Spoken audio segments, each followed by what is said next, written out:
दोस्तों, एक वीडियो में मैंने सलाम के बारे में बताया था और ये आप भी जानते हैं कि अगर आपको कोई सलाम करता है और वो कहता है अस्सलामु अलैकुम तो आप कहते हैं वालेकुम अस्सलाम।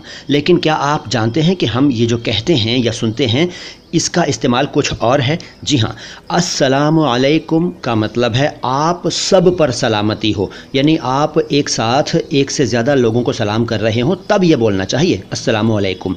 अगर एक इंसान को आप सलाम कर रहे हो तो आपको बोलना चाहिए अस्सलामु अलैका, जी, यानी तुम पर सलामती हो। अंग्रेज़ी में कहूँ तो अस्सलामु अलैकुम का मतलब है peace be upon you all और अस्सलामु अलैका का मतलब है पीस बी अपॉन यू। इसी तरह से एक साथ अगर कई लोगों को जवाब देना है तब कहना चाहिए वालेकुम अस्सलाम, लेकिन हम तो एक आदमी को भी कह देते हैं वालेकुम अस्सलाम।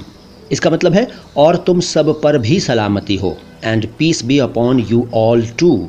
एक आदमी को जवाब देना हो तो हमें कहना चाहिए वालेकुम और तुम पर भी सलामती हो, and peace be upon you too, वालेकुम। लेकिन प्रचलन में वही है अस्सलामु अलैकुम और वालेकुम अस्सलाम। जो भी हो, आपको ये जानकारी कैसी लगी? नई है ना? बताइएगा कमेंट बॉक्स में। शुक्रिया।